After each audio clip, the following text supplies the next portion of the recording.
चलिए आप सभी का एक बार फिर से स्वागत है साध्य पीएससी अकेडमी में।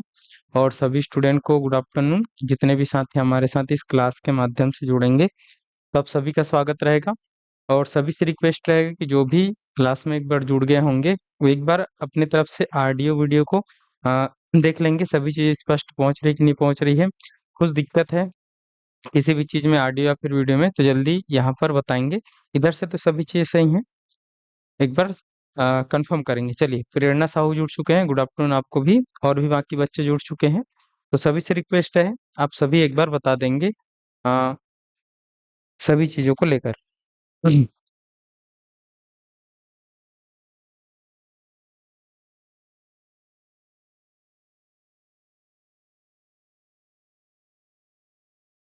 चलिए यार भावना जी भी जुड़ चुके हैं, चलो क्लियर है बोल रहे हैं प्रेरणा साहू जी। चलो तो क्लास को स्टार्ट करते हैं। देखो हम इस समय पढ़ते हैं संविधान एवं राज्य व्यवस्था व्यापम के लिए।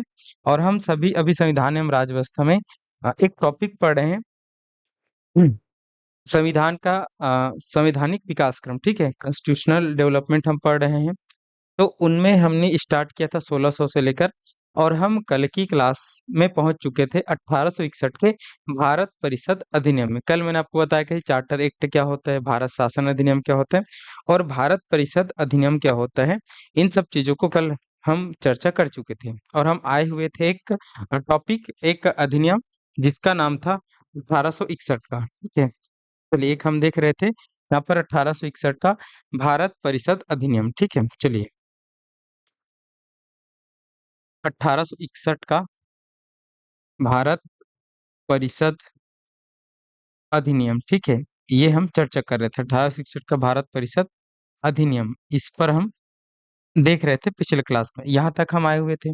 अब 1861 का भारत परिषद अधिनियम में कल की क्लास में हम कुछ कुछ चीजों को समझे थे। जैसे मैंने कल की क्लास में आपको बताया था कि इस अधिनियम के द्वारा, ये जस्ट 1858 के भारत शासन अधिनियम के बाद आया था, 1857 की क्रांति के बाद आया था। तो ब्रिटिश ईस्ट इंडिया कंपनी ने भारतीय लोगों को खुश करने के लिए, उनमें अपनी कंपनी में सहभागिता को बढ़ाने के लिए सहयोग की नीति का यहाँ पर पालन किया था।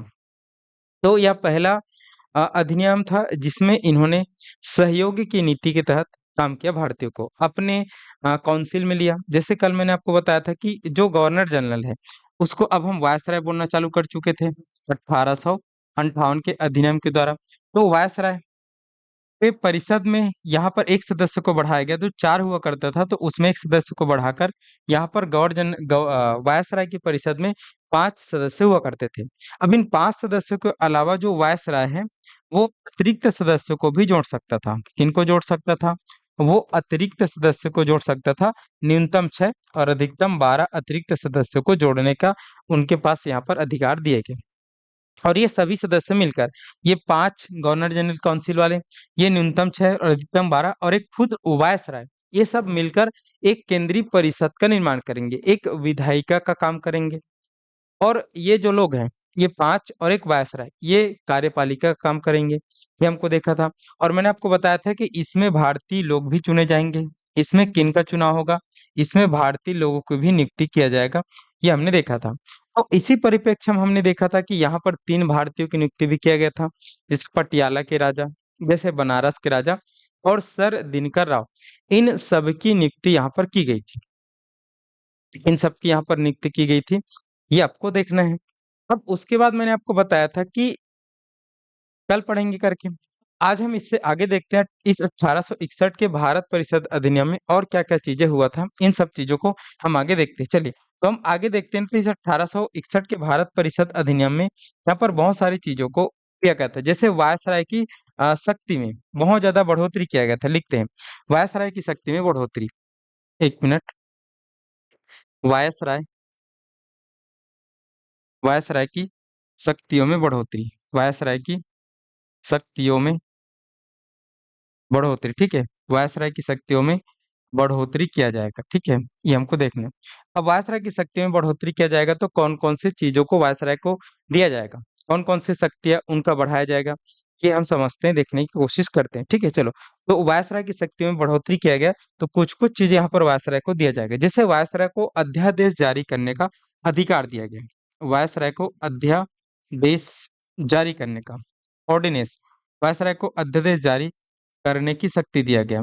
अध्यादेश जारी करने की शक्ति वायसराय को प्रदान किया गया। ठीक है, चलिए अब हम समझते हैं कि यहाँ पर ये जो हम वर्ड लिखे हैं अध्यादेश, ये होता क्या है, ये किस प्रकार से कार्य करता है, इनको हम समझते हैं। देखो, अध्यादेश का मतलब ये होता है कि एक नियम बनाने की, एक विधि बनाने का नियम है, मतलब कानून बनाने का एक नियम है। कानून बनाने का नियम क्या कहता है कि हमको कोई भी कानून अगर बनाना है तो जो वायसराय है उनको अपने परिषद से डिस्कशन करना पड़ेगा।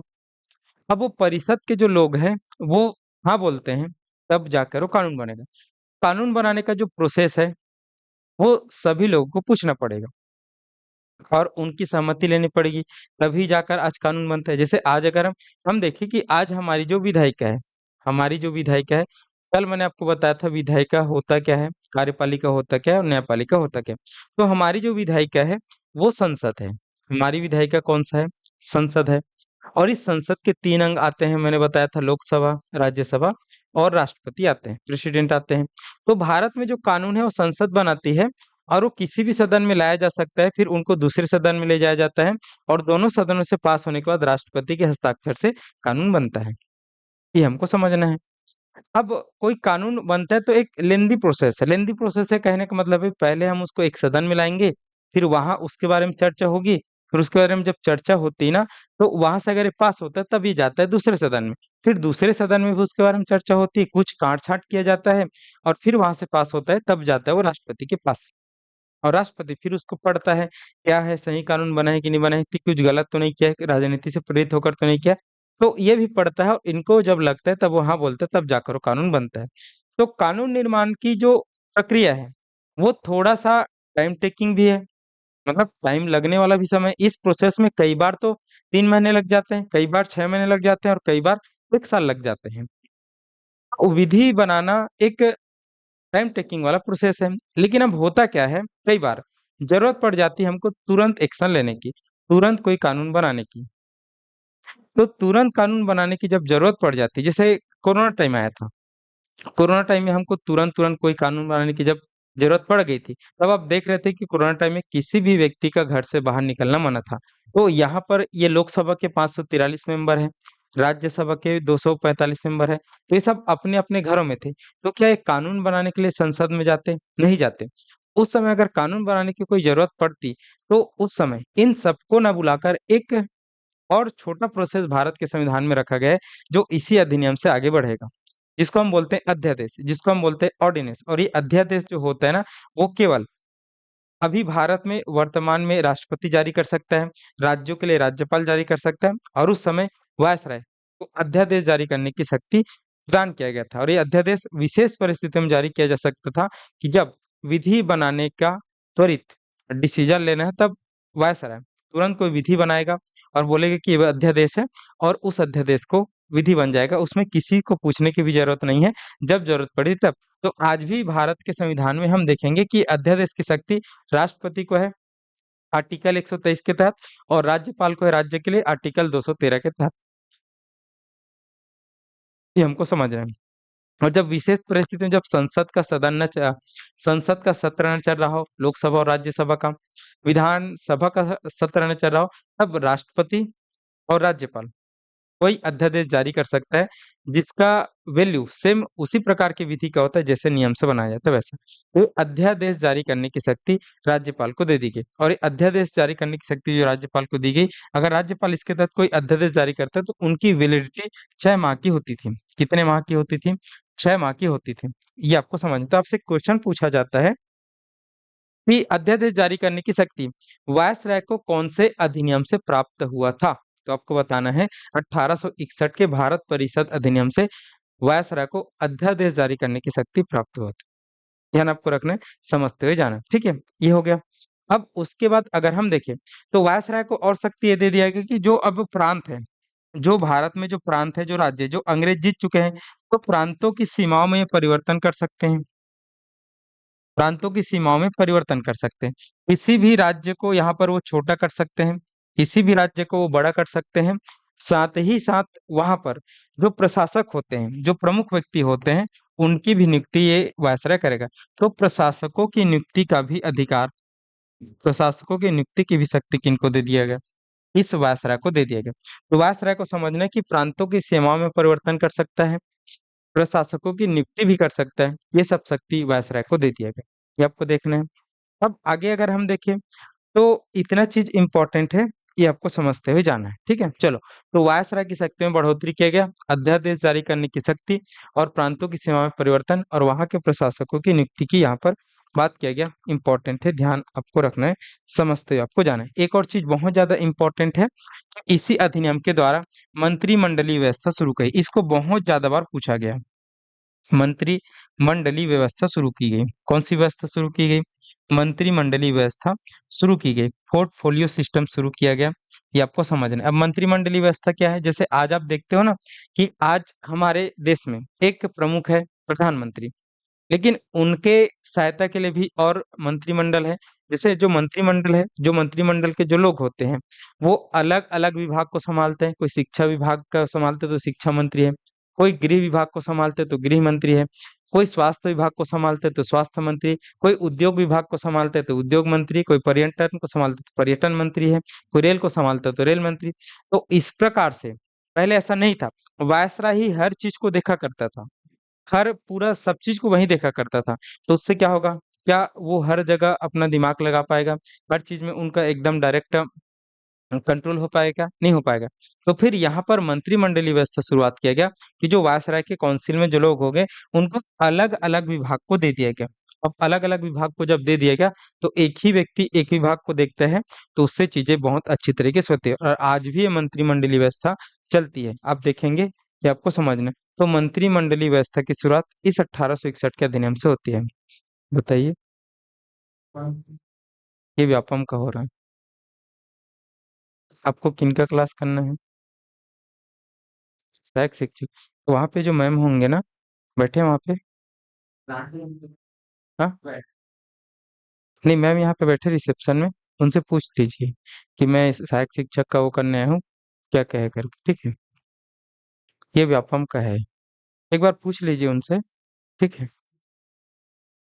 चलो, तो यहाँ पर हम देखेंगे कि मंत्रिमंडलीय व्यवस्था का शुरुआत किया गया था, ये हमको देखना है, ये हमको समझते हुए जाना है। तो 1861 के अधिनियम से बहुत सारी चीजें पूछा जाता है, जिसमें एक और चीज बहुत ज्यादा इंपॉर्टेंट है, और वो कौन सा है? वो मंत्रिमंडलीय व्यवस्था की शुरुआत यहीं से होती है। और आज पूरा हमारा देश इन्हीं सब सिस्टमों से चलता है। इंपॉर्टेंट है, हमको समझते हुए आपको जाना है, ठीक है। चलो, तो इतना इंपॉर्टेंट है, इतना आपको देखते हुए जाना है, ठीक है। चलिए, तो ये 1861 का भारत परिषद अधिनियम है। आप सबको समझ आया कि नहीं आया? जितने भी बच्चे मेरे साथ जुड़े हुए हैं, एक बार जल्दी से बताएंगे। किसी को कुछ दिक्कत है, कुछ डाउट है तो पूछ लेंगे, फिर आगे हम बढ़ते हैं।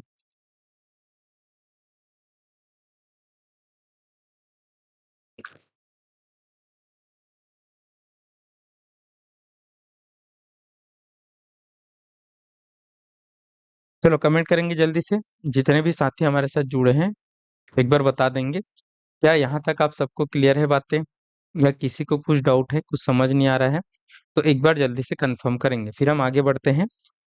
और हम एक और अधिनियम को देखेंगे, जो भारत परिषद अधिनियम ही है, ठीक है। भारत परिषद अधिनियम मतलब भारत के लिए जो परिषद बनाया गया था, उनमें कुछ चेंजेस करेंगे, ये हम देखेंगे।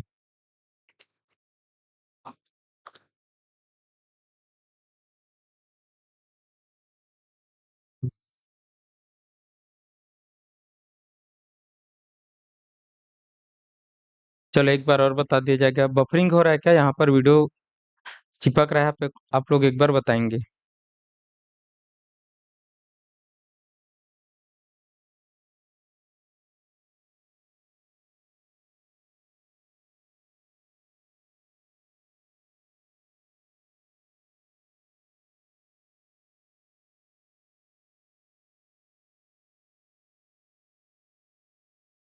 चलिए, एक बार आप लोग सभी लोग बताएंगे, सही है वीडियो की नहीं है, कि बफर हो रहा है, ठीक है।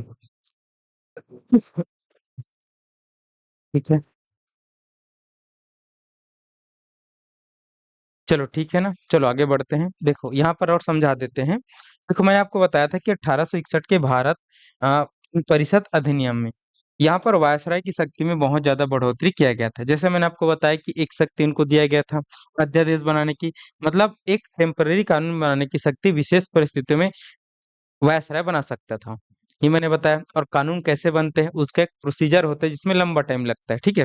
तो विशेष परिस्थितियों में जो वायसराय है वो अध्यादेश ऑर्डिनेंस जारी करके कानून बना सकता था, और वैध कानून के समान ही उनकी मान्यता होती थी, जैसे आज भारत के राष्ट्रपति को है और भारत के राज्यपाल को, ठीक है, दिया गया है।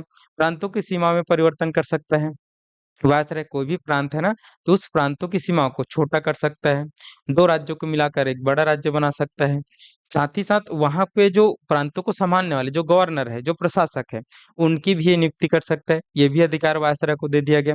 और इसी 1861 के भारत परिषद अधिनियम से एक मंत्रिमंडलीय व्यवस्था शुरू की गई। मंत्रिमंडलीय व्यवस्था मतलब कि एक व्यक्ति प्रमुख होगा, लेकिन और भी जो विभाग हैं उनको अलग अलग व्यक्तियों को दे दिया जाएगा, और वो अपने अपने विभाग को संभालेंगे, जैसे आज होता है, ठीक है। जैसे आप छत्तीसगढ़ में देखते हो कि सीएम विष्णुदेव साय है, लेकिन अलग अलग गृह विभाग के लिए भी गृह मंत्री है, शिक्षा के लिए शिक्षा मंत्री है, फिर पर्यटन के लिए पर्यटन मंत्री है, पंचायत एवं ग्रामीण विकास के लिए स्वास्थ्य विभाग के लिए, महिला कल्याण विभाग के लिए।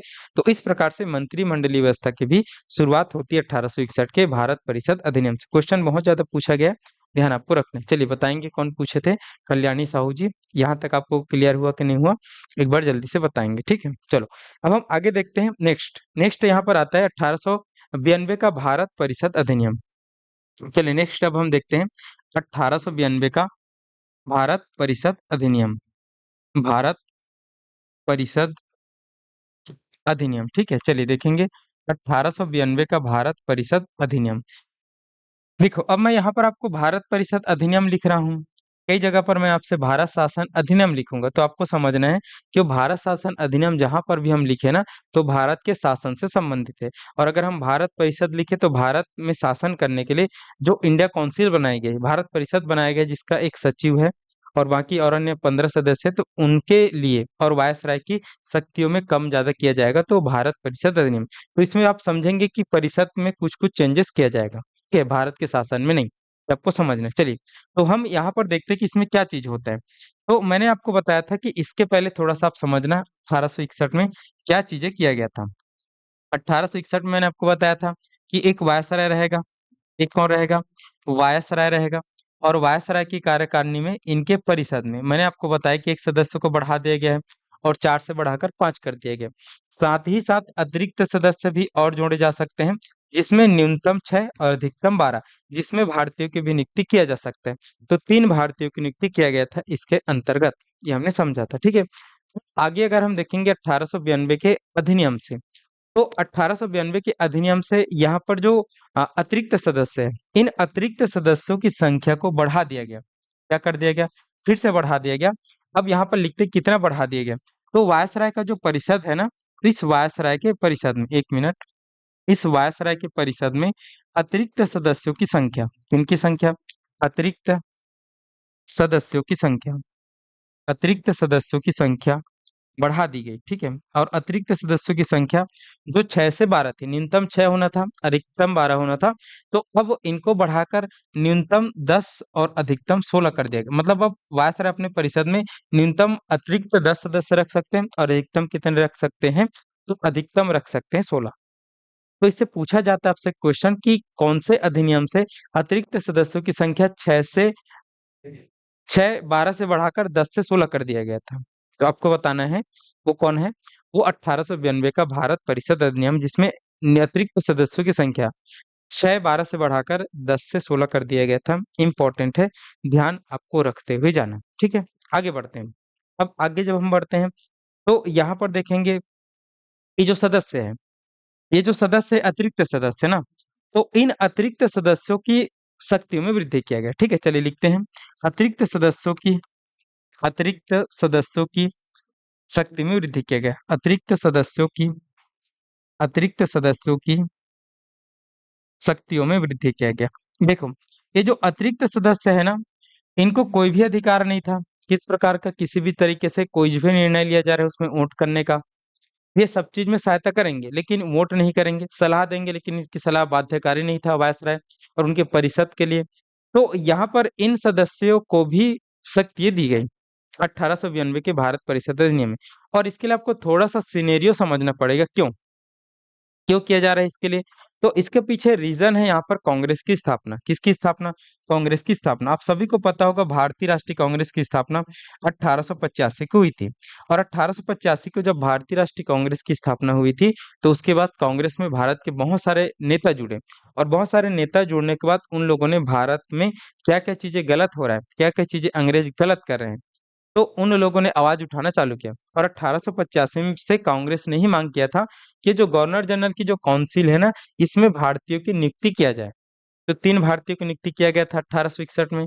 अगर हम जाकर देखेंगे, तो उसके बाद वो जो 1861 में 3 भारतीयों को नियुक्ति किया गया था, तो अंग्रेजों ने नाम मात्र के लिए, दिखाने के लिए किया गया था राजा लोग को ही, क्योंकि राजा लोग उनके सहपाठी हुआ करते थे, तो उनकी किया गया था। तो कांग्रेस ने बोला नहीं, ये आपको जो व्यक्ति है, जो सही जानकार है, उसको करना पड़ेगा। और साथ ही साथ जो लोग हैं अतिरिक्त सदस्य के रूप में जोड़ते हैं, जिनको कोई शक्ति नहीं दिया गया है, उन लोगों को भी अधिकार आपको देने पड़ेंगे। वो केवल और केवल आपकी चीजों को देखने के लिए नहीं गए हैं, उनको कुछ ना कुछ अधिकार मिलने चाहिए। तो ये दबाव जब कांग्रेस ने डाला ना, तब जाकर यहाँ पर अंग्रेजों ने 1892 में उनके लिए जो अतिरिक्त सदस्य जुड़े थे, उनकी शक्तियों में वृद्धि किया गया। और यहाँ पर उनको जो बजट बनता था, उसमें बहस करने की शक्ति दिया गया। ठीक है, तो यहाँ पर दो शक्ति दिया गया अतिरिक्त सदस्यों को। एक यहाँ पर देखेंगे जो बजट है, ठीक है, बहस करने की बजट पर बहस करने की शक्ति। मतलब जो बजट बनता है ना भारत देश के लिए, जो अंग्रेज बनाते थे, तो उस बजट पर अब भारत में कोई भी व्यक्ति जो जुड़ेगा, जो अतिरिक्त सदस्य के रूप में जुड़ेगा, वो बहस कर सकता है। वो कर सकता है कि आप इस बजट को कैसे बनाए हो, कैसे कर सकते हो, सब चीजें कर सकते हैं, बहस कर सकते हैं। हाँ, उनकी बातें मानी नहीं जाएगी, उनकी बातें बाध्यकारी है नहीं। तो कम से कम इतना तो भारतीयों को मिला कि वो बहस तो कर सके, वो अंग्रेजों को बता तो सके कि आप ये गलत करें। तो ये भी उस समय हमारे लिए एक बहुत बड़ी जीत थी अंग्रेजों के सामने। बजट पर बहस करने का अधिकार कब भारतीयों को दिया गया, ये क्वेश्चन कई बार आए गए हैं। और कई बार पूछा जाता है कि पहली बार बजट पर बहस करने की शक्ति कौन से अधिनियम से मिला था भारतीयों को, या फिर अतिरिक्त सदस्य को। तो यही है 1892 का भारत शासन अधिनियम। अब साथ ही साथ एक और चीज, कि कुछ भी चीज होता है परिषद में, कुछ भी चीज होता है, तो उस पर भारतीय जो सदस्य जुड़ते थे अतिरिक्त सदस्य के रूप में, तो उनको कोई भी अधिकार नहीं था प्रश्न वश्न पूछने का। तो यहाँ पर प्रश्न पूछने की शक्ति भी दिया गया। जो अतिरिक्त सदस्य के रूप में जुड़ेंगे ना, उसको प्रश्न पूछने की शक्ति दिया गया। प्रश्न पूछने की शक्ति प्राप्त हुआ। ठीक है, ये आपको ध्यान पे देना है। तो यहाँ पर प्रश्न पूछने की भी शक्ति भारतीयों को मिल गया। ठीक है, एक चीज याद रखना कि भारतीयों को प्रश्न पूछने की शक्ति तो दिया गया, लेकिन उनको यह है कि उनको 6 दिन पूर्व बताना पड़ेगा कि आप कौन से प्रश्न पूछ रहे हो अंग्रेजों से। ठीक है, उनको देखना है। और एक चीज ध्यान रखना कि भारतीयों को अभी भी केवल प्रश्न पूछने का अधिकार है, लेकिन इनके बाद और दूसरा क्वेश्चन नहीं पूछ सकते। जैसे एक होता है सप्लीमेंट्री क्वेश्चन, मतलब पूरक प्रश्न बोलते हैं। जैसे मैंने प्रश्न किया मैंने प्रश्न ये किया कि अभनपुर में कितना बजट अलॉट हुआ है विकास के लिए। तो उधर से जो व्यक्ति आएगा, वो बताएगा कि 2 लाख रुपए अलॉट हुए अभनपुर के लिए। अब मेरी जानने की इच्छा है कि उस 2 लाख रुपए में किस किस विभाग में वो 2 लाख रुपए बटेगा। स्कूल के लिए कितना आया है, पानी के लिए कितना है। तो मैं और क्वेश्चन नहीं कर सकता, मात्र एक ही क्वेश्चन पूछूंगा और उसका वो जवाब देगा और निकल जाएगा। मतलब मैं सप्लीमेंट्री क्वेश्चन नहीं पूछ सकता, हमको यहाँ तक पूरक प्रश्न पूछने का अधिकार नहीं था 1892 का। तो ये चीज ध्यान रखना कि यहाँ पर अतिरिक्त सदस्यों की शक्तियों में वृद्धि किया गया। एक तो उनको बजट पर बहस करने की शक्ति दिया गया, और दूसरा पूरक प्रश्न पूछने की शक्ति दिया गया। तो 1892 के अधिनियम से आपको देखना है कि 1892 के अधिनियम में यहाँ पर आपको समझना है कि अतिरिक्त सदस्यों की संख्या 10, न्यूनतम 10 और अधिकतम 16 कर दिया गया, जो किससे बढ़ाकर न्यूनतम 6 और अधिकतम 12 से बढ़ाकर कर दिया गया। ठीक है, और इन्हीं अतिरिक्त सदस्यों में भारतीयों को नियुक्ति किया जाता था, भारतीयों को चुना जाता था। तो अब अतिरिक्त सदस्यों की शक्तियों में वृद्धि किया गया। उनको बजट पर बहस करने की शक्ति मिल गया, जो पहले नहीं था। और उनको प्रश्न पूछने की भी शक्ति प्राप्त हो गया, जो कुछ भी इनको पहले से नहीं था। इतना चीज इंपॉर्टेंट है। इतना चीज आपको 1892 के भारत परिषद अधिनियम के लिए याद रख लेना है। देखना है, दोनों क्वेश्चन कई बार पूछे गए हैं कि कब यहाँ पर वायसराय के परिषद में 10 से 16 कर दिया गया अतिरिक्त सदस्यों की संख्या, और कब अतिरिक्त सदस्यों को बजट पर बहस करने की शक्ति और प्रश्न पूछने की शक्ति दिया गया। तो ये तीनों क्वेश्चन कई बार आ चुके हैं, तो आपको देखना है। और कई बार तो पूरा 1892 के भारत परिषद अधिनियम की चीजों को बताई करके आ जाता है, तो ये सब चीजों को आपको लिखना पड़ेगा, छांटना पड़ेगा, ठीक है। चलो यहाँ तक 1892 का भारत परिषद अधिनियम। किसी को कुछ डाउट है, कुछ दिक्कत है, समझ नहीं आ रहा, तो जल्दी से पूछ लेंगे। फिर अगर आपको समझ आ गया होगा तो आगे बढ़ेंगे, नहीं आया होगा तो एक बार और बताते हुए हम चलेंगे, ठीक है। चलो जल्दी से कमेंट करेंगे जितने भी बच्चे हैं, कहाँ पर आपको समझ आया है, और नहीं आया तो क्लियर करके लिखेंगे, फिर आगे हम बढ़ेंगे।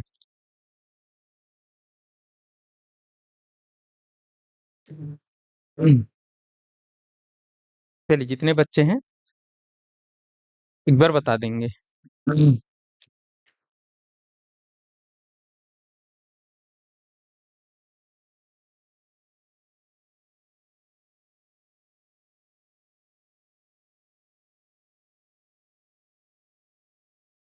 चलिए दीक्षा साहू अभी जुड़े, गुड आफ्टरनून आपको भी। सुभाष टेकाम नोट मिलेगा, हाँ नोट डाला जाएगा, ठीक है। हैंड रिटन नोट्स, ठीक है, जो मेरे द्वारा बनाए गए उनको डाला जाएगा, ठीक है। देखो एक बार आप सबको समझना है बच्चों कि आप सभी लोग ना नोट्स के पीछे भागते हो, ठीक है। आंसर नोट्स चाहिए जो हम देख रहे हैं, लिख रहे हैं, केवल मैंने इतनी बातें लिखा और बाकी मैंने और ओरली बहुत सारी चीजों को बताता हूँ। आप जब पढ़ने बैठते हो ना तो कापी पेन पकड़ के बैठा करेंगे, ठीक है। जो जो चीजें आप लिखते हो ना उतना, मैं जब आपको नोट्स भी जाऊंगा ना तो आपको देखना कि मैं जो पढ़ाता हूँ वही मेरे नोट्स में, उससे आगे कुछ भी नहीं है, ठीक है। नोट्स के पीछे नहीं भागना, आपको खुद अपना नोट्स बनाना है। मैं जो बताते रहता हूँ ना उसको पॉइंट तो मैं लिख देता हूँ, उसको भी आपको लिखना है, और भी बाकी चीजें जो मैं बताता हूँ, जो लिखता नहीं हूँ लेकिन बताता हूँ, तो उनको भी आप याद करने के लिए लिख सकते हैं। तो इस प्रकार से आप अपने नोट्स बनाएंगे और आपका नोट्स हमेशा याद आएगा, हमेशा रिवीजन के लिए काम आएगा। और आपका नोट्स जब आप बनाएंगे ना तो हमेशा याद रहता है कि आपने कहाँ पर कौन सी चीजें लिखी है, ठीक है। तो ऐसा नहीं कि मैं नोट्स नहीं भिजवाऊंगा, नोट्स मैं आपको डलवा दूंगा, लेकिन आप नोट्स के पीछे मत भागिए ज्यादा, आप खुद का नोट्स बनाइए, जो हम पढ़ा रहे हैं उसी को सुनिए और बनाते रहिए, ठीक है। चलो तो इतना करिए, ज्यादा नहीं करना है, ठीक है। वैसे मैं भिजवा दूंगा, बट ये मेरी तरफ से वो है। चलिए यहाँ पर क्या पूछ रहे हैं, एक बार और बता दीजिए। वो दीक्षा साहू शशि देवागन बोल रहे हैं। सुभाष टेकाम जी नोट्स मिल जाएगा ना, भिजवा दिया जाएगा। चलो एक ही प्रश्न पूछने का अधिकार मिला या और भी पूछ सकते नहीं, मैंने अभी इसी चीज को क्लियर किया ना कि हमको प्रश्न पूछने का ही शक्ति मिला है, पूरक प्रश्न नहीं। हमको केवल एक प्रश्न पूछ सकते हैं, ठीक है, एक प्रश्न, पूरक प्रश्न नहीं। पूरक प्रश्न अभी हमको अगले मिलेगा, हमको एक एक चीज के लिए अंग्रेजों ने बहुत तरसाया है, ठीक है। जैसे हमको अब पूरक प्रश्न की शक्ति वो बहुत बाद में देंगे, जैसे 1909 में देंगे। कब देंगे? 1909 में देंगे, तो लगभग 20 साल बाद वो हमको पूरक प्रश्न पूछने की शक्ति देंगे। तो अंग्रेज बहुत ज्यादा ढीठ थे, हमको बहुत ज्यादा तड़पाते थे, बहुत ज्यादा शोषण करते थे। तो अभी हमको नहीं मिलेगा, कब मिलेगा? 1909 के भारत शासन अधिनियम में मिलेगा। तो एक बात ध्यान रखना। चलो एक बार फिर से समझा देते हैं, समझ नहीं आया बोल रहे हैं। चलो मैंने आपको बताया कि 1892 का जो भारत परिषद अधिनियम है, ठीक है। तो इस भारत परिषद अधिनियम में जो अतिरिक्त सदस्य हुआ करते थे, कब तक? 1861 तक। अतिरिक्त सदस्य कितना हुआ करते थे? तो अतिरिक्त सदस्य यहाँ पर मैंने काट दिया क्या, ठीक है। चलो वो इसके जस्ट पहले वाले में था, ठीक है। अतिरिक्त सदस्य यहाँ पर देखो, एक वायसराय हुआ करता था, एक कौन हुआ करता था? वायसराय, ठीक है। और वायसराय की काउंसिल में 5 और अन्य लोग रहते थे इनके परिषद में। और इनके अलावा यहाँ पर उनको अगर हम देखें तो अतिरिक्त सदस्य और वो जोड़ सकता था, अतिरिक्त सदस्य और जोड़ सकते थे जो विधि बनाने में उनकी सहायता करता। तो न्यूनतम 6 और अधिकतम 12 अतिरिक्त सदस्य 1861 के अधिनियम के द्वारा वो जोड़ सकता था, ये बोला गया था 61 के अधिनियम में। तो इसी अतिरिक्त सदस्यों की संख्या को बढ़ा दिया गया। अब न्यूनतम 6 नहीं, अब न्यूनतम आप 10 करोगे, और अधिकतम 12 नहीं, अधिकतम आप क्या करोगे? 16। तो चाहे तो वायसराय न्यूनतम 10 रख सकता है, वो 10 से कम नहीं रखेगा। क्या नहीं करेगा? वो 10 से कम नहीं करेगा, ठीक है। और वो 17 नहीं कर सकता, मतलब 16 से ज्यादा वो नहीं कर सकता। तो 10 से कम नहीं मतलब न्यूनतम 10, और 16 से ज्यादा नहीं मतलब अधिकतम 16। तो यहाँ पर इन्हीं के बीच में 10 और 16 के बीच में वो अतिरिक्त सदस्य को रख सकता है, ठीक है। ये हमको देखना है। और इसी अतिरिक्त सदस्य में अगर हम समझे तो कौन आते हैं? भारतीय लोग आते हैं। तो उनको ज्यादा अधिकार नहीं था। मैंने आपको बताया कि वो विधि बनाने में मदद करेंगे, उनकी बातें पूरी तरीके से मानी नहीं जाएगी, उनके सलाह अनिवार्य नहीं है, केवल उनको रखा गया है कि हम आपका सहयोग ले रहे हैं और आप विधि बनाने में आपको हमारा योगदान दो, ऐसा करके बस। अब उन्हीं अतिरिक्त सदस्यों को कुछ कुछ शक्तियां दिया गया, जब भारतीयों ने मांग किया बहुत ज्यादा, तो उनको बजट जो बनाते थे उन पर वो बहस कर सकते थे, मतलब उन पर ये कैसा बना है, ये क्या है, ऐसा वो पूछ सकते थे। और फिर प्रश्न पूछने की भी शक्ति था, और वो प्रश्न केवल एक ही था कि आप एक ही बार एक ही प्रश्न पूछोगे, उसके बाद आपको प्रश्न नहीं पूछा जा सकता। तो पूरा प्रश्न पूछने का उनको अधिकार भी नहीं था। ये भी आपको देखना है, ये भी आपको समझना है, ठीक है। चलिए सर, साउंड थोड़ा बढ़ाए बोल रहे हैं इधर से, तो सभी चीजें सही है शशि देवागन जी? बाकी बच्चे एक बार कमेंट करेंगे तो। आपको भी बहुत कम सुनाई दे रहा है क्या, कि आप आपके में सही है? देखो कई बार ये होता है ना कि किसी के मोबाइल में या किसी के लैपटॉप में कम सुनाई देता है, तो उनके तरफ से फॉल्ट होता है, ठीक है। अगर आप सबके में अगर कम सुना रहा होगा तो हमारे तरफ से फॉल्ट होगा, ठीक है, हमारे तरफ से कुछ टेक्निकल इश्यू होगा, तो आपको कम सुनाई दे रहा होगा। तो एक बार जितने भी बच्चे हमारे साथ जुड़े हैं, वो एक बार आप लोग सभी लोग बताएंगे कि क्या सबके में साउंड कम है? अगर सबके में साउंड कम है तो इधर से फिर छेड़खानी करेंगे, क्योंकि इधर से छेड़खानी करते हैं तो उससे बिगड़ती है बहुत सारी चीजें। तो एक बार सेट रहता है चीजें, तो उनको हम छेड़खानी ज्यादा नहीं करते हैं, ठीक है, क्योंकि टेक्निकल चीज है, और टेक्निकल चीज कितना बिगड़ता है आप सभी लोग जानते हो। तो एक बार बाकी बच्चे भी कमेंट करेंगे कि आपके तरफ सभी चीजें सही हैं, कि आपके में साउंड कम है। अगर सभी के में कम है तो फिर सुधारा जाएगा उसको, ठीक है। और आपके बस में होगा शशि देवागन जी, तो आप थोड़ा सा आप रिफ्रेश करके देखिए, या फिर अपना आवाज एक बार बढ़ा लीजिए, ठीक है। चलिए बाकी बच्चे बताएंगे, आप सबके में भी कम है कि सही है?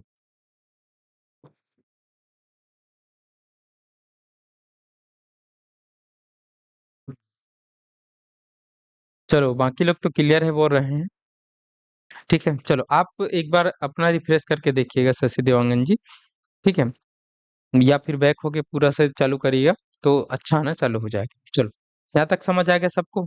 अब हम आगे बढ़ते हैं, और हम पढ़ते हैं नेक्स्ट यहाँ पर अधिनियम 1919 का भारत शासन अधिनियम पढ़ते हैं। चलिए अब हम यहाँ पर देखते हैं, सॉरी 1919 बोला क्या, 1909 का, 1909 का भारत शासन अधिनियम।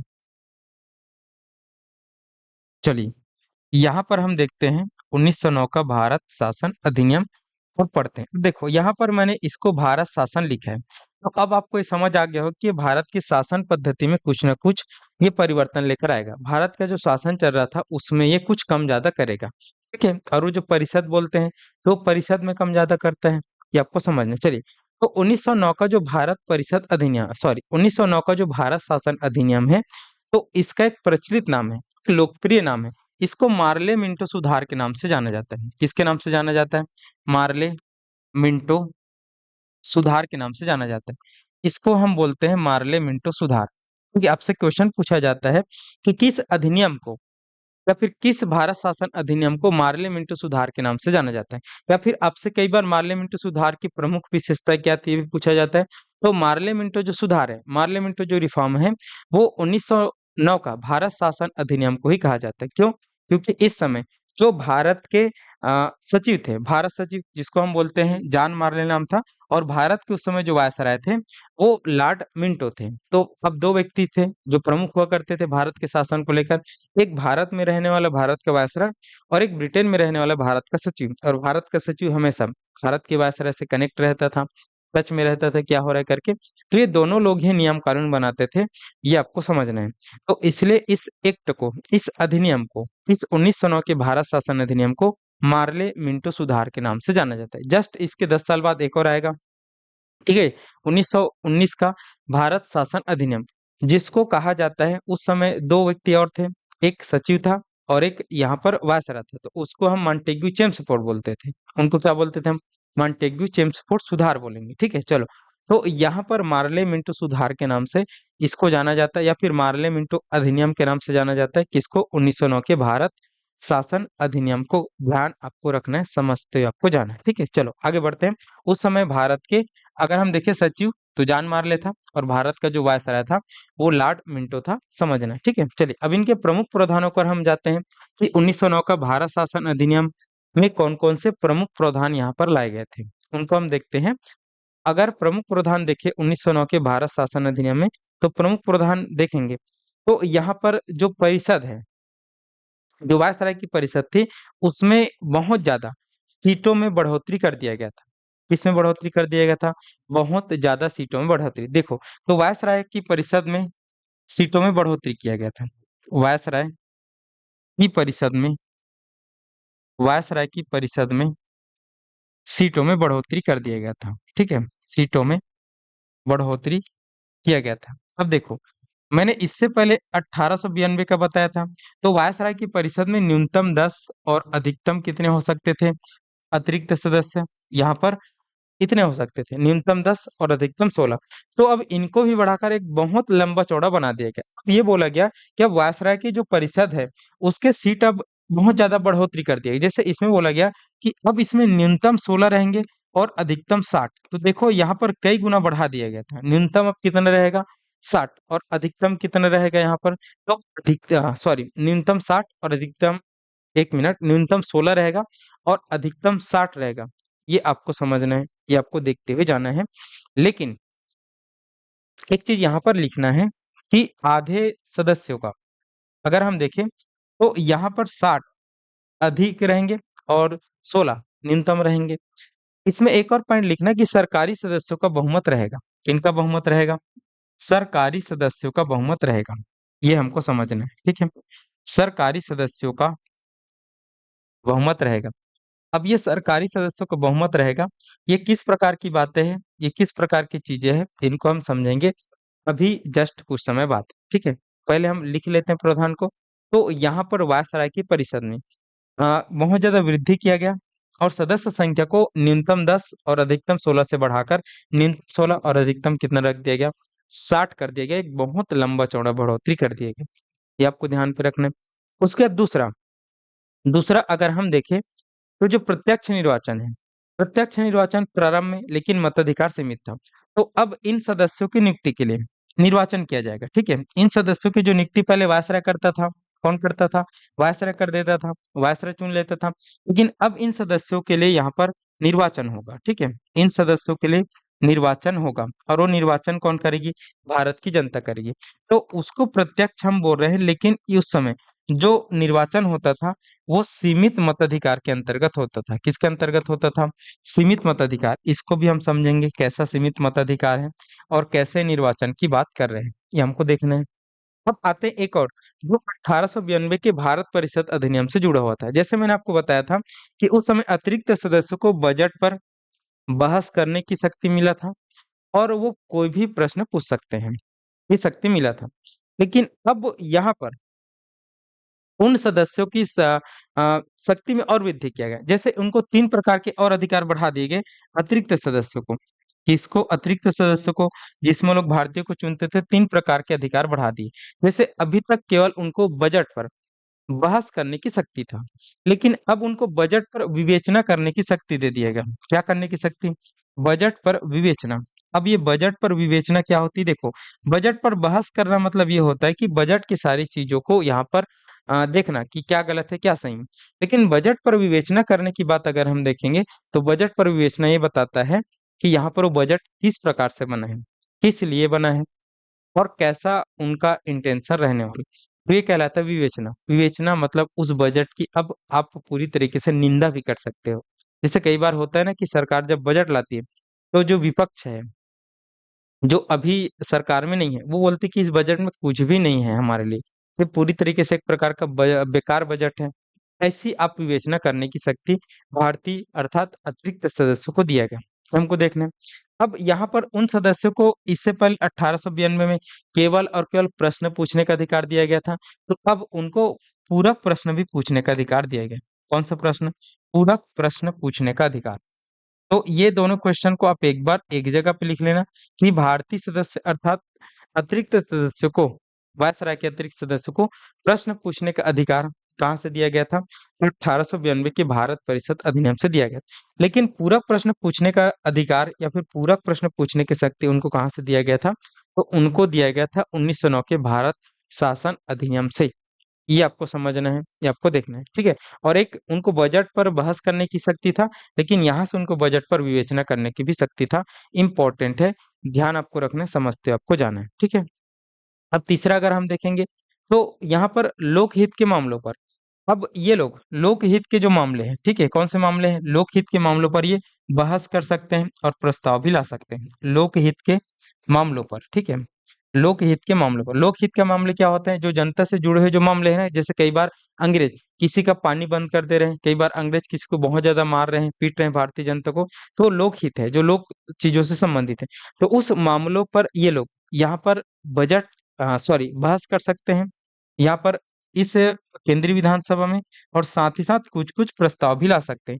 तो इतनी उपलब्धि रही है भारतीयों की इस 1909 में कि यहाँ पर अब बजट पर विवेचना करने का शक्ति दिया गया, पूरक प्रश्न पूछने की शक्ति दिया गया, और लोकहित के मामलों पर वो प्रस्ताव भी ला सकता है और बहस भी कर सकता है। इतना यहाँ पर दिया गया इस 1909 के भारत शासन अधिनियम में। तो इस क्वेश्चन को बहुत ज्यादा पूछा जाता है, इंपॉर्टेंट है, ध्यान आपको रखना है। अब जो 1909 का जो भारत शासन अधिनियम है, वो अब जाना जाता है भारत में एक विभाजन के लिए, भारत में एक तरीके के बहुत सारे गलत चीजों को करने के लिए, भारत में सांप्रदायिकता को बढ़ाने के लिए। तो एक पॉइंट यहाँ पर लिखते हैं कि इसके द्वारा भारत में पृथक निर्वाचन पद्धति का शुरुआत किया गया। किनका शुरुआत किया गया? पृथक निर्वाचन पद्धति का शुरुआत, पृथक निर्वाचन पद्धति का शुरुआत, ठीक है। अब ये पृथक निर्वाचन पद्धति क्या है, मैं आपको बताता हूँ और समझाता हूँ, ठीक है। देखो, भारत में अंग्रेजों के द्वारा 1909 में पृथक निर्वाचन पद्धति दिया गया, पृथक निर्वाचन पद्धति की शुरुआत हुआ, और ये मुस्लिम वर्ग को दिया गया। किनको दिया गया? मुस्लिम वर्ग को दिया गया। देखो, इनके पीछे इंटेंशंस क्या है अंग्रेजों का, और ये है क्या पृथक निर्वाचन पद्धति, अभी मैं आपको समझाता हूँ। लेकिन इसको अंग्रेज दे क्यों रहे, इसको आपको समझना है। देखो, जब अंग्रेज भारत में आए और भारत में व्यापार किया, और भारत में व्यापार के साथ साथ भारत के सब क्षेत्रों को जीतना चालू किया, और जब जीतना चालू किया तब भारत के लोगों को समझ आया कि ये जो ब्रिटिश कंपनी है वो हम पर शोषण करती है, हमको दबाती है, और हमको बहुत सारे गलत चीजों को करवाती है। तो फिर इनके खिलाफ 1857 में यहाँ पर भारत की जनता ने विद्रोह किया, और इस 1857 की विद्रोह में अंग्रेजों के समझ आ गया कि अगर भारत के लोगों को हम संगठित रखेंगे, भारत के लोगों को अगर हम एक साथ रखेंगे, तो ये लोग एकता में रहेंगे, और एकता में रहेंगे तो ये लोग हमको कभी भी यहाँ पर बाहर कर सकते हैं। तो अंग्रेजों ने फिर भारत में फूट डालो और राज करो की नीति का पालन किया। किसका पालन किया? फूट डालो और राज करो की नीति का पालन किया। फूट डालो और राज करो, डिवाइड एंड रूल नीति का इन्होंने क्या किया? पालन किया। मतलब भारत की एकता को तोड़ने का प्रयास किया। देखा कि भारत के लोगों की एकता को कैसे तोड़ा जाए, तो इनको समझ आया कि भारत में कई प्रकार के धर्म को मानने वाले लोग हैं, जिसमें हिंदू है, मुस्लिम है, सिख है, ठीक है, जैन है, बौद्ध है। तो इन लोगों को समझ आया कि जो मुस्लिम वर्ग है वो उस समय ज्यादा पढ़ा लिखा नहीं था, वो एकदम ही धर्म के साथ ही चलता था। तो इन्होंने देखा कि मुस्लिमों को भड़काया जाए और मुस्लिमों को अपने साथ रखा जाए। फिर मुस्लिम वर्ग को इन्होंने लगातार हिंदुओं के खिलाफ भड़काया, और भड़काकर उनके लिए एक मुस्लिम लीग की भी स्थापना कर दिया, और उनके लिए मुस्लिम कॉलेजों की भी स्थापना किया। तो इस तरीके से भारत में उन्होंने मुस्लिम वर्ग को हिंदू वर्ग से अलग करने का प्रयास किया, ताकि भारत में फूट रहे। और इन्हीं का परिणाम था कि भारत जब आजाद हुआ तो दो देश बने, एक मुस्लिम राज्य पाकिस्तान बना, और एक हमारा देश बना, ठीक है। तो इस तरीके से भारत ने में अंग्रेजों ने फूट डालो राज करो की नीति के तहत पालन किया, और मुस्लिमों को अपने तरफ मिलाकर रखे रहा शुरुआत में। और फिर उन्होंने इसी तारतम्य में मुस्लिमों को कुछ फायदा पहुंचाने के लिए, मुस्लिम वर्ग को फायदा पहुंचाने के लिए एक पृथक निर्वाचन पद्धति की शुरुआत की। अब ये पृथक निर्वाचन पद्धति क्या है? मैंने अभी बताया कि जो परिषद है, उस परिषद में न्यूनतम 6 सदस्य 16 सदस्य और अधिकतम 60 सदस्य यहाँ पर चुने जाएंगे। अब चुने जाएंगे तो इनका पहली बार इस 1909 के अधिनियम के द्वारा उनका चुनाव किया जाएगा। उनका क्या किया जाएगा? चुनाव। और चुनाव कैसे होगा? प्रत्यक्ष होगा। मतलब जनता यहाँ पर उन लोगों को चुनेगी। कौन चुनेगी? जनता। आप सभी लोगों को वोट करने का अधिकार नहीं दिया गया था। किनको किनको दिया गया था, ये अभी हम पढ़ेंगे। तो अब बोला गया कि मान लो जाए यहाँ पर जो मुस्लिम वर्ग है उनके लिए कुछ सीटें अलॉट कर दिया गया। जैसे यहाँ पर 60 लोगों का चुनाव होना था। कितने लोगों का चुनाव होना था? 60 लोगों का चुनाव होना था। तो इस 60 लोगों का जो चुनाव होना था ना, तो उसमें जो मुस्लिम वर्ग है, कौन से वर्ग है, उसमें अगर हम देखेंगे तो जो मुस्लिम वर्ग है, इस मुस्लिम वर्ग के लोगों को यहाँ पर पूरी तरीके से सीट अलॉट किए गए थे। और जब सीट अलॉट किए गए थे इस मुस्लिम वर्ग को, तो यहाँ पर इनको जो पृथक निर्वाचन पद्धति दिया गया था, जैसे अगर मैं बात करूं कि मान लो ये अभनपुर क्षेत्र है, कौन सा क्षेत्र है, अभनपुर क्षेत्र, जैसे आज की विधानसभा होते हैं ना, तो मान लो ये अभनपुर क्षेत्र है। अब इसमें अंग्रेजों ने बोला कि इस अभनपुर क्षेत्र को हम, यहाँ पर केवल कौन लड़ सकता है चुनाव, तो कोई भी मुस्लिम वर्ग का व्यक्ति यहाँ पर चुनाव लड़ सकता है। तो इनको हमने किसके लिए आरक्षित कर दिया, यहाँ पर अभनपुर को मुस्लिम वर्ग के लिए आरक्षित कर दिया। अब इनको पृथक निर्वाचन पद्धति दे दिया ना, तो इसका मतलब ये होता है कि अब यहाँ पर प्रत्याशी के रूप में खड़ा भी कौन होगा, मुस्लिम प्रत्याशी ही खड़ा होगा। अब इस अभनपुर की जनता में मान लो जाए 1000 लोग हैं, कितने लोग हैं, 1000 लोग हैं। अब इस 1000 लोग में मान लो जाए यहाँ पर 600 लोग हिंदू हैं, कितने लोग हिंदू हैं, 600 लोग हिंदू हैं, और मात्र 400 लोग कौन है, मुस्लिम है। और इस सीट को अगर मुस्लिम के लिए आरक्षित कर दिया गया था पृथक निर्वाचन के तहत, तो अब ये जो 600 हिंदू लोग हैं वो वोट नहीं डाल सकते। केवल वोट कौन डालेगा, मुस्लिम ही डालेगा। और कैंडिडेट भी कौन होगा, मुस्लिम होगा। तो जीतेगा भी कौन, मुस्लिम ही होगा। तो यहाँ पर पृथक निर्वाचन पद्धति की शुरुआत किया गया, एक वर्ग को पूरी तरीके से फायदा पहुंचाने के लिए, एक वर्ग को पूरी तरीके से यहाँ पर आगे बढ़ाने के लिए। और यही पृथक निर्वाचन पद्धति कहलाता है कि उस जगह पर जिनके लिए यहाँ पर अलॉट कर दिया गया, तो वहां पर कोई भी और जाति के लोग रहे उनसे कोई मतलब नहीं है। वहां पर जिस वर्ग के लिए उसको आरक्षित किया गया है, और किसके लिए किया गया है, मुस्लिम वर्ग के लिए, तो वहां पर कैंडिडेट भी मुस्लिम होगा। और वहां की केवल मुस्लिम जनता ही वोट करेगी, और जितने भी अन्य लोग हैं वो वोट नहीं करेंगे, मतलब उनकी कोई भी वैल्यू नहीं रहेगा। और जबकि जनसंख्या उनकी ज्यादा है, तो इस तरीके से फायदा पहुंचाया गया इनको, ऐसे वर्गों को, और भारत में फूट डाला गया। तो पृथक निर्वाचन पद्धति की शुरुआत भी होती है, ये आपको समझना है, ये आपको देखते हुए जाना। चलो, तो जितने भी बच्चे जुड़े हुए हैं मेरे साथ, एक बार आप सभी लोग बताएंगे कि क्या ये बातें आपको समझ आई कि नहीं आई, जल्दी से आप लोग बताएंगे। और इससे भारत में सांप्रदायिकता का भी जन्म होगा कि भारत में लोग अपने अपने संप्रदाय को लेकर, अपने अपने धर्म को लेकर लड़ाई झगड़े करने लगेंगे, और आगे वो बढ़ता रहेगा। ठीक है, हिंदू मुस्लिमों की खाई आगे बढ़ने लगेगी, ये हम देखेंगे इसी एक्ट के द्वारा। और खुद जो जान मारले हैं, जो इस समय लाए थे ना इस अधिनियम को, जिसको हम पार्लियामेंट सुधार बोलते हैं, तो जान मारले ने कहा था कि हम भारत में सांप के बीज बो रहे हैं, सांप के विष बो रहे हैं, और उसके दांत अब बहुत जल्दी निकलेंगे। ठीक है, तो इस तरीके से भारत में सांप्रदायिकता के बीज बो दिए गए। फूट डालो राज करो की नीति के तहत पृथक निर्वाचन पद्धति मुस्लिम वर्ग को दे दिया गया। तो शुरुआत में तो मुस्लिम वर्ग को अच्छा लगा, लेकिन आगे चलकर ये खाई और बढ़ेगी। 1919 के अधिनियम में अंग्रेज ईसाइयों को भी दे देंगे, सिखों को भी दे देंगे। तो भारत को बांट रहे हैं अंग्रेज अलग अलग चीजों में। ठीक है, चलो, तो ये बात हम देखेंगे यहाँ तक। चलो आगे देखते हैं। अब इस 1909 का जो अधिनियम है वो एक भारत शासन अधिनियम है, तो ये बहुत बड़ा है। ठीक है, तो ये बातें आपसे क्वेश्चन बहुत पूछा जाता है कि भारत में पृथक निर्वाचन पद्धति की शुरुआत कौन से अधिनियम से की गई थी। और पृथक निर्वाचन पद्धति सर्वप्रथम इस वर्ग को दिया गया था।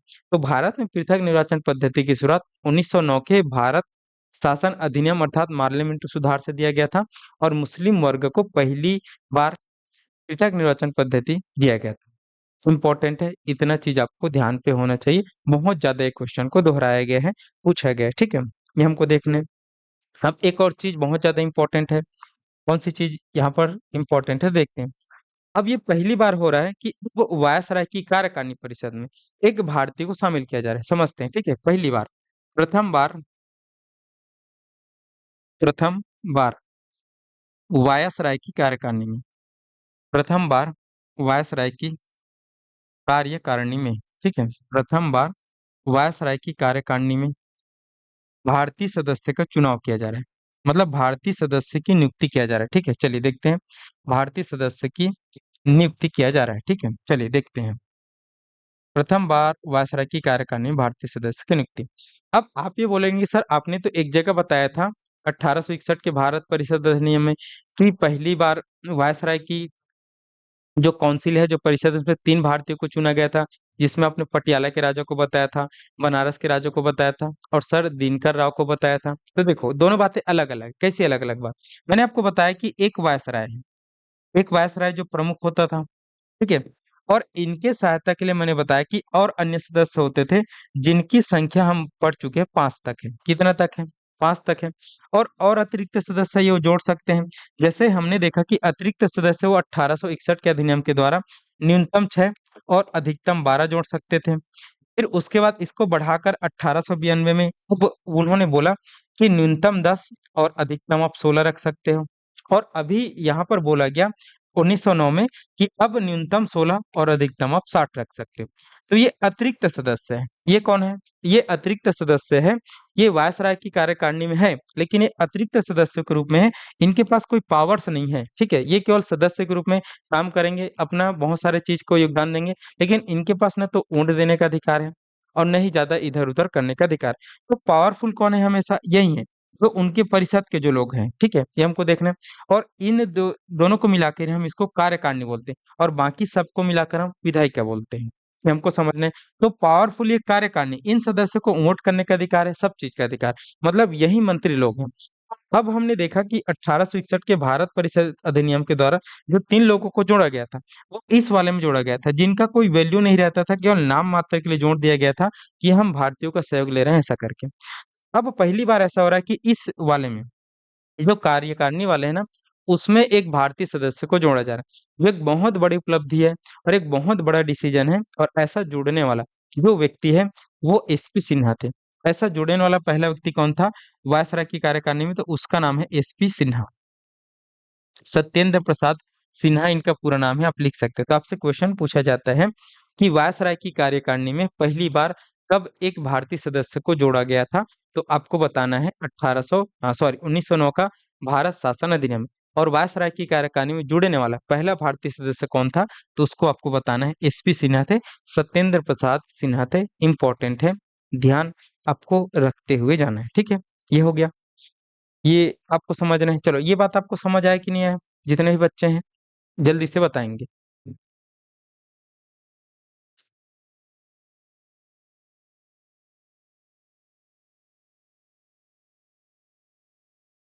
चलिए, बहुत सारे बच्चे भाग जाते हैं, ऐसा क्या है कि आप लोग नहीं जुड़ते हैं? शुरुआत में हमारे पास 8 लोग थे, 2 लोग नहीं दिख रहे हैं, कहाँ चले गए? देखो, समझ नहीं आ रहा है कि आप लोगों को कि ज्यादा हो जा रहा है। एक बार बताएंगे जितने भी बच्चे हैं, ठीक है। जितने भी बच्चे हैं, क्या मैं समझा पाता हूँ आप लोग को? क्या आपको समझ आता है कि नहीं आता है? एक बार बताएंगे, ठीक है। देखो, ये जो चैप्टर्स है ना, ये बहुत लेंदी चैप्टर्स, ठीक है। आपको बोरिंग भी लगेगा, आपको बहुत ज्यादा तथ्यात्मक चीजें भी आएगा। तो ये चैप्टर बहुत बोरिंग होने के साथ साथ बहुत ज्यादा याद करने वाला है, बहुत ज्यादा तथ्यात्मक फैक्ट है, ठीक है। क्योंकि एक चीज दूसरे चीज से लिंक है, कि किसी चीज को हमने 1861 में बनाया है तो उसको हम फिर चेंज कर रहे हैं, तो एक दूसरे से बहुत ज्यादा इंटरचेंज वाला है, बहुत ज्यादा लगा हुआ ये टॉपिक है। तो आपको हमेशा अपने माइंड को प्रेजेंट रखना है हर जगह में, कि उसमें क्या हुआ था, इस अधिनियम में क्या चेंज हो रहा है। तो इसलिए बहुत सारे बच्चों को उनके दिमाग से बाहर जाता है। लेकिन देखो, अगर आप किसी भी क्षेत्र में आए हो पढ़ने, किसी भी क्षेत्र में आप तैयारी करने आए हो, तो आपको डरना नहीं है किसी भी चीज से। अगर आप इसको छोड़ दिए तो आगे आपको कुछ भी समझ नहीं आएगा, आपसे क्वेश्चन नहीं बनेंगे। तो ये सब चीजों को छोड़ना नहीं है। मैं तो हूं ना उसके लिए, कि अगर आपको कहीं पर समझ नहीं आ रहा है, कुछ भी शब्द आपको चुभ रहा है कि सर इन शब्द का मीनिंग क्या है, ये हमको समझा दीजिए, तो मैं आपको समझाता हूँ, ठीक है। अगर आप एक बार में नहीं समझे, 2 बार पूछ लीजिए, दूसरा में समझे, तीसरा में पूछ लीजिए, ठीक है। तो कम से कम आप पढ़िए और थोड़ा इंटरेस्ट के साथ पढ़िए, और धीरे धीरे आपका इंटरेस्ट बनते जाएगा। ये जो टॉपिक है अगर निकल गया ना, हम संविधान सभा में पहुंच गए, तो उसके बाद आपको बहुत ज्यादा समझ आएगा और बहुत ज्यादा अच्छा भी लगने लगेगा। ये इसलिए बहुत बोरिंग लगता है क्योंकि ये अधिनियम है, इसमें बहुत सारी चीजों को चेंज किए गए हैं, बहुत सारी चीजों को बदला गया है, बहुत सारी चीजों को हटाया गया है, बहुत सारी चीजों को यहाँ पर बहुत ज्यादा इधर उधर किए गए, इसलिए आपको इंटरचेंज एक दूसरे से लगे हुए हैं, ठीक है। इसलिए कई बच्चे बोलते हैं, जैसे यहाँ पर किसी जगह पर 6 से 12 किया गया है, किसी जगह पर 10 से 16, और किसी जगह पर 16 से 60। तो ये सब चीजें बहुत परेशान करती हैं, पर धीरे धीरे आप पढ़ते जाएंगे ना, तो आपको समझ आ जाएगा, ठीक है। चलो, तो आगे बढ़े। यहाँ तक सभी लोगों को कंफ्यूजन नहीं है? किसी को कुछ डाउट है तो पूछ सकते हैं। देखो, तो इस चीज को आप कभी मत भूलना, ये चीजें बहुत बार पूछा गया है कि कब पहली बार वायसराय की कार्यकारिणी में किसी भारतीय सदस्य को जोड़ा गया। तो कब पहली बार जोड़ा गया? तो पहली बार इसी 1909 के भारत शासन अधिनियम से जोड़ा गया। और ऐसा जुड़ने वाला पहला व्यक्ति कौन है?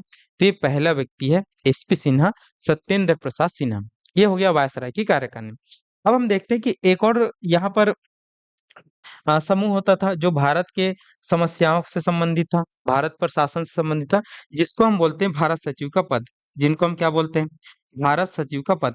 तो आप सबको पता है कि यहाँ पर भारत सचिव का पद है जो भारतीय मामलों के लिए ब्रिटेन में बैठा रहता है। जैसे मैंने अभी आपको बताया ना कि एक व्यक्ति है जिनका नाम कौन सा है, यहाँ पर जॉन मार्ले है। तो जॉन मार्ले इस समय भारत के सचिव है, और जो वायसराय है वो मिंटो है। तो भारत का सचिव का पद हमने बनाया था 1858 के अधिनियम में, और उनके सहायता के लिए हमने यहाँ पर 15 सदस्यीय टीम भी बनाया था। क्या बनाया था हमने? 15 सदस्यों की एक टीम बनाया था। अगर आपको समझ नहीं आ रहा होगा तो आप यहाँ पर पत्ता पलट के देख सकते हैं कि 1858 में हमने क्या चीजों का डेवलपमेंट किया था। हमने यहाँ पर ब्रिटिश ईस्ट इंडिया कंपनी को समाप्त किया था। उनमें जो दो बॉडी था, एक बोर्ड ऑफ डायरेक्टर जो व्यापारिक कार्य को देखती थी, और एक कोर्ट ऑफ डायरेक्टर, ठीक है, जो निदेशक मंडल था और जो नियंत्रक मंडल था, जो एक व्यापार को देखती थी, एक राजनीति को देखती थी। तो दोनों को हमने समाप्त कर दिया 1857 की क्रांति के बाद, और हमने यहाँ पर गवर्नर जनरल को वायसराय किया, और उसकी सहायता के लिए भारत सचिव का एक पद बनाया इंडियन सेक्रेटरी का, और उनकी सहायता के लिए हमने 15 सदस्यीय टीम भी रखा। ये हमने आपको बताया था कि नहीं बताया था? तो अब भारत सचिव का पद भी बहुत ज्यादा महत्वपूर्ण है, और ये ब्रिटेन में बैठा रहता है और वायसराय के साथ लगातार कनेक्ट रहता है। तो भारतीय मामलों के लिए सबसे प्रमुख जो अधिकारी है ब्रिटेन में, वो भारत सचिव ही है, और ये भारत सचिव ब्रिटेन की संसद के बैठे लोगों को बताता है। तो यहाँ पर इस भारत सचिव के पद पर भी, इस भारत सचिव की जो परिषद पर है, उन पर भी यहाँ पर भारतीय लोगों को चुना जाएगा। तो आपसे क्वेश्चन पूछा जाता है कि प्रथम बार भारत सचिव के परिषद में, किनके परिषद में? भारत सचिव का परिषद। तो भारत सचिव का परिषद ये है जिसमें कितने लोग थे? 15 लोग। तो भारत सचिव की परिषद में भी पहली बार यहाँ पर दो भारतीय लोगों का चुनाव किया गया, दो भारतीय लोगों की नियुक्ति किया गया। तो कौन कौन है इसका भी नाम पूछा जाता है।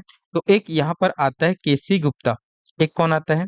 एक यहाँ पर आता है हमारे पास व्यक्ति केसी गुप्ता, जो भारतीय है। और दूसरा दूसरा अगर हम देखेंगे तो दूसरा जो व्यक्ति है, ठीक है, दूसरा व्यक्ति यहाँ पर आता है, एक केसी गुप्ता है, और एक यहाँ पर आता है सैयद हुसैन बिलग्रामी। एक कौन आता है? सैयद हुसैन बिलग्रामी, ठीक है, सैयद हुसैन बिलग्रामी, ठीक है। एक हमारे पास आता है सैयद हुसैन बिलग्रामी। देखो, तो अब आप देखोगे कि अब भारतीय लोगों को लगातार खुश करने के लिए अंग्रेज यहाँ पर अपने कार्यकारिणी परिषद में भी रख रहे हैं। पहले व्यक्ति किनको रख लिए? एसपी सिन्हा। और यहाँ पर भारत सचिव के परिषद में भी रख रहे हैं दो व्यक्ति को, एक केसी गुप्ता है और एक कौन है? सैयद हुसैन बिलग्रामी। जो ये बता रहा है कि हम भारतीयों को रख रहे हैं, हम आपका सहयोग ले रहे हैं, और आप भी आकर नियम कानून बनाए। तो एकमात्र भारतीयों को एक प्रकार से झुंझुना अंग्रेज यहाँ पर दिला रहे थे, उनको खुश करने के लिए मात्र। तो ये चीजें आपको 1909 के भारत शासन अधिनियम में देखना है। तो इतने चीजें बहुत बार पूछी गई है भारत शासन अधिनियम में। एक बार रिवाइज करते हैं, फिर आगे हम बढ़ेंगे, ठीक है। चलो, तो भारत शासन अधिनियम, जिसको हम यहाँ पर बोलते हैं 1909 का भारत शासन अधिनियम, जिसका प्रचलित नाम है मार्ले मिंटो सुधार। इनका अगर हम देखें प्रमुख प्रावधान क्या क्या थे, तो वायसराय की परिषद में सीटों में बढ़ोतरी किया गया। अब अतिरिक्त सदस्य 10 16 से बढ़ाकर अब न्यूनतम 16 और अधिकतम 60 कर दिया गया। ये हमको देखना है। सरकारी सदस्यों का बहुमत रहेगा। ये कौन सी बात है, आगे हम पढ़ेंगे, ठीक है। उसके बाद यहाँ पर इन सदस्यों की नियुक्ति पहले वायसराय कर देता था, अपने मन से चुन लेता था, लेकिन अब इन सदस्यों का निर्वाचन होगा। और निर्वाचन कौन करेगी? तो निर्वाचन करेगी भारत की जनता। हाँ, प्रत्यक्ष रूप से करेगी, लेकिन उस समय सीमित मताधिकार था, सभी लोगों को वोट देने का अधिकार नहीं दिया गया था, कुछ कुछ लोगों को ही दिया गया था। लेकिन अब जनता ही चुनेगी उन लोगों को, ये आपको ध्यान पे रखना। अब अगर हम देखेंगे तो इसमें यहाँ पर जो अतिरिक्त सदस्य ग्रुप में जुड़ते थे, तो उनको बजट पर विवेचना करने की शक्ति दिया गया। साथ ही साथ उनको जो प्रश्न बस पूछने का अधिकार था, उनको पूरक प्रश्न पूछने का अधिकार दिया गया। और लोकहित का कोई मामला है, कोई पब्लिक यहाँ पर पब्लिक डेवलपमेंट का कोई मामला है, ठीक है, तो उनको अब उस प्रस्ताव को ला सकते हैं वो, और उन पर बहस भी कर सकते हैं कि ऐसा ऐसा क्यों हो रहा है करके, ठीक है। उसके बाद हमने देखा कि अब पहली बार भारत में अंग्रेजों के द्वारा इस अधिनियम से पृथक निर्वाचन पद्धति की शुरुआत कर दिया गया, और पहला किन से वर्ग को दिया गया? मुस्लिम वर्ग को दिया गया। इंपॉर्टेंट है। फिर उसके बाद प्रथम बार वायसराय की कार्यकारिणी में भारतीय सदस्य को जोड़ा गया। और ऐसा जोड़ने वाला भारतीय सदस्य कौन था? एसपी सिन्हा था। ये भी आपको ध्यान रखना है। और उसके बाद भारत सचिव का जो परिषद है उसमें 15 लोग होते थे, तो उसमें भी भारतीयों की नियुक्ति किया गया। एक केसी गुप्ता है और एक कौन है? सैयद हुसैन बिलग्रामी है। ये इंपॉर्टेंट है, ध्यान आपको रखना है। यहाँ तक आप समझ पाए कि नहीं पाए, एक बार जल्दी से बता देंगे, फिर आगे हम देखेंगे। ठीक है, चलो जितने भी बच्चे जुड़े हैं एक बार जल्दी से कमेंट कर देंगे, क्या आप यहाँ तक समझ पाए?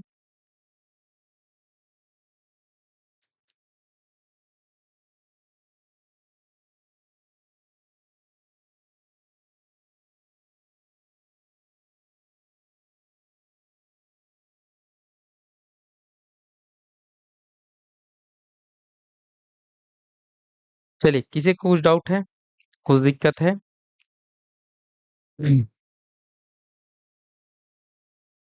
चलिए, बातें समझ आ रहे हैं ना? देखो, आप सब ये करना बच्चों कि आप पढ़ रहे हो ना संवैधानिक विकास, तो आपके पास जो भी एमसीक्यू बुक होगा, मतलब प्रीवियस ईयर क्वेश्चन वाला, या फिर जो भी, तो आप संविधान का एक एमसीक्यू बुक जो होगा आपके पास, या फिर नहीं होगा, आप क्या करेंगे, गूगल गूगल में देख लेंगे और आप एमसीक्यू लगाते जाएंगे। तो वो धीरे धीरे आपके माइंड में जो है ना, वो धीरे धीरे एकदम क्रिस्टल क्लियर बैठते जाएगा। जैसे आप 1773 के रेगुलेटिंग एक्ट से संबंधित एमसीक्यू लगाएंगे, तो वो बहुत सारे एमसीक्यू जब लगाएंगे, उसी उसी चीज को आप जब बार बार पढ़ोगे ना, तो आपको एकदम कंठस्थ याद हो जाएगा। ठीक है। फिर 1784 के फिर से इंडिया एक्ट को लगाओगे, उससे संबंधित एमसीक्यू, तो उसके जो प्रावधान है वो भी आपको एकदम बैठ जाएंगे। तो ऐसे करके आप पढ़ते जाइए, पढ़ते जाइए। इधर मेरे से याद करिए, एक बार कॉन्सेप्ट क्लियर हो गया, फिर उससे संबंधित आप एमसीक्यू लगाते जाइए। तो ये तैयारी का बेस्ट यहाँ पर क्या होता है, तरीका होता है कि जितना ज्यादा आप मॉक देंगे, जो चीज आप पढ़े उससे उससे आपका माइंड बहुत ज्यादा उस चीज को याद करते जाएगा, उस चीज में क्रिस्टल क्लियर वो बैलेंस बनाते जाएगा कि ये चीज इनका है, ये चीज इनका है, ये चीज उनका नहीं है, ये चीज इनका है, ऐसा करके। ठीक है, तो ये चीजें आप करिए, धीरे से करिए और लगातार करिए। और एग्जाम निकालने का यही मंत्र है कि आपको मेहनत करना है, मेहनत से नहीं डरना है, और पूरी तरीके से।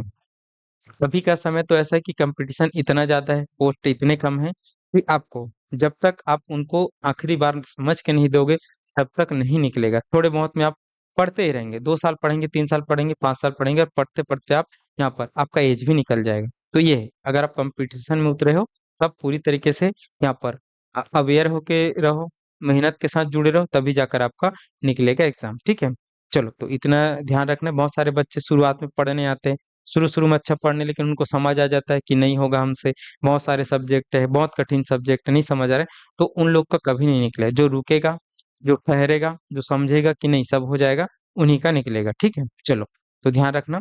और आज की क्लास को हम यहीं पर रोक देते हैं, क्योंकि अगला जब हम पढ़ेंगे ना, 1919 का भारत शासन अधिनियम, तो वो भी बहुत बड़ा है, और उनको अगर हम पढ़े तो आधा घंटा लग जाएगा, और कुछ मिनट पढ़ के अगर छोड़ेंगे तो सही नहीं रहेगा। तो उनको हम कल पढ़ेंगे, तब तक हम आज जो पढ़े उनको आप रिवाइज करिए अच्छे से, और 1600 से रिवाइज करते आइएगा, तो ये आपको लिए बेनिफिशियल रहेगा। ठीक है, चलो, तो कल की क्लास में हम 1919 का भारत शासन अधिनियम देखेंगे, फिर उसके बाद हम और बहुत सारी चीजों को देखेंगे। ठीक है, चलो, तो हमारा संवैधानिक विकास जो हम पढ़ रहे हैं ना, वो अब ज्यादा दिन नहीं चलेगा, 2 से 3 क्लास में खत्म हो जाएगा। फिर हम संविधान सभा की बात करेंगे, और उस संविधान सभा के द्वारा कैसे संविधान का निर्माण किया जाता है, क्या क्या चीजें भारत के संविधान में रखी जाती है, उन सारी चीजों को हम पढ़ते जाएंगे। ठीक है, चलो, तो ये बोरिंग जो लेक्चर है वो थोड़ा निकल जाएगा, संवैधानिक विकास, फिर आपको और अच्छे से समझ आना चालू हो जाएगा। चलो, तो धन्यवाद आप सभी का, मिलेंगे कल की क्लास में।